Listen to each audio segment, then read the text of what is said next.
Assalamualaikum warahmatullahi wabarakatuh. Jumpa lagi teman-teman dengan kami channel YouTube Kebun Zuhdan.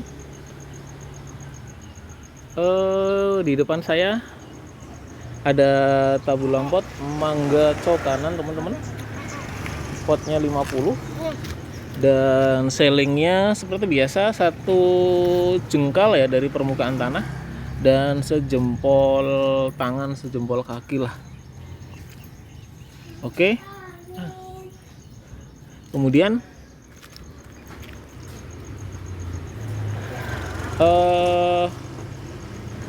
interestnya dari pertama kali sambungan dengan selling itu terlihat tidak ada bekas potongan teman-teman, kecuali di bagian sini. Ini kan ada 3 ranting ya, 1, 2, 3. Jadi sebelum potongan dia muncul 3 ranting. Maksudnya tanpa dipotong dia sudah muncul 3 ranting teman-teman. Nah ini kalau di saya itu biasanya 3 ruas langsung saya pangkas. Jadi memang pedol di sini munculnya ruas. Nah tapi kalau saya dari awal, misalkan saya dari awal ya, karena kan saya megangnya nggak dari awal, misalkan itu dari awal langsung saya pangkas 3 ruas, tak pangkas. Nah, jadi fokusnya saya pembesaran batang dan perbanyakan akar. Nah, nanti akan muncul tunas baru. Nah, tapi ini tanpa dipotong pun sudah muncul tunas baru. Tapi efeknya adalah terlalu tinggi, jadi tingginya melebihi saya, hampir 1,8, hampir 2 meter teman-teman. Nah, baru di sini ada bekas pangkasan teman-teman. Nah, 1, 2, 3. Nah, kenapa kemudian paling ideal adalah kenapa harus dipangkas gitu ya. Nah mangkasnya pun juga harus di atas ruas teman-teman ya. Dan usahakan juga pohon yang dipangkas itu sudah stabil, sudah agak hitam gitu, tidak masih hijau. Karena kalau hijau nanti juga akan tumbuhnya butuh waktu yang agak lama. Nah lalu kemudian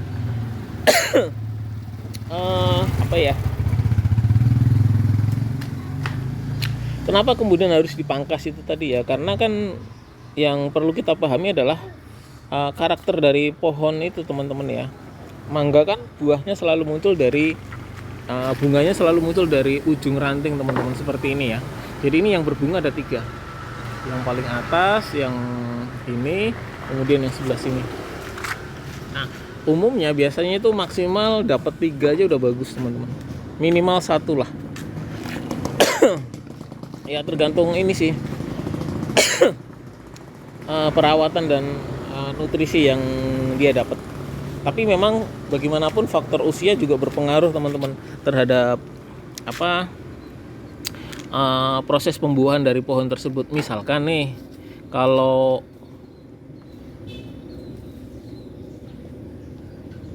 pohonnya kecil, apakah pernah saya mengalami teman-teman, jadi baru bahkan besaran sellingnya sama interestnya dan masih pendek seginilah, belum ada ini udah pernah berbuah, juga pernah ngalami.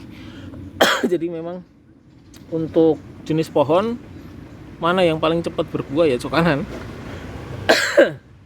Seperti itu teman-teman, jadi paling genjah, paling cepat berbuah. Cuman memang kalau di musim penghujan umumnya memang karena rintik air hujannya kencang, nah itu potensi terjadinya rontok pada bunga itu besar banget. Lalu kemudian sambil batuk terus ya teman-teman, mohon maaf.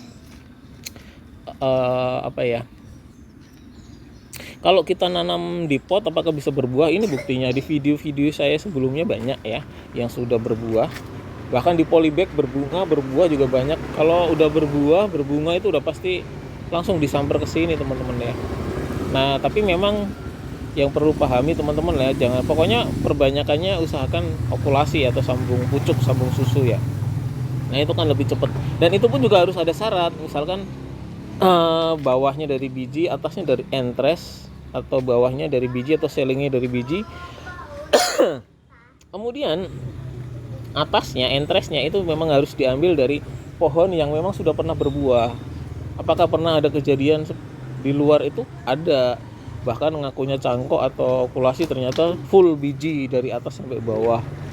Bahkan entresnya kadang-kadang diambil dari pohon yang memang belum berbuah. Apakah ada gitu. Jadi memang kita juga harus nyari seller yang benar-benar terpercaya teman-teman.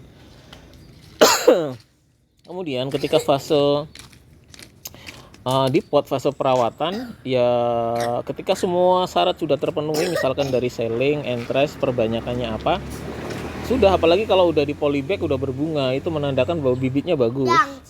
Bibitnya bagus teman-teman.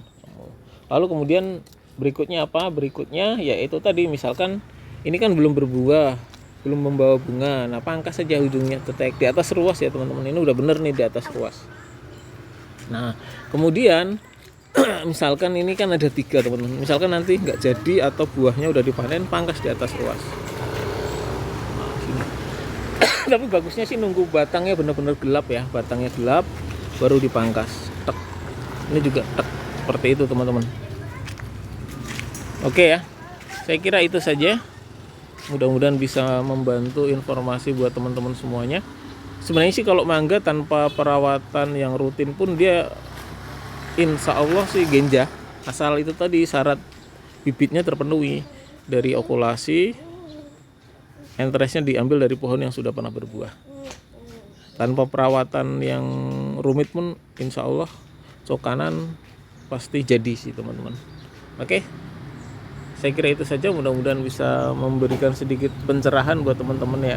Nanti soal hama atau media tanam apa, mungkin kalau cokanan levelnya nggak sampai ke sana lah, yang setahu saya, apalagi secara umum mangga ya. Terima kasih, selamat mencoba, salam Tabu Lampot.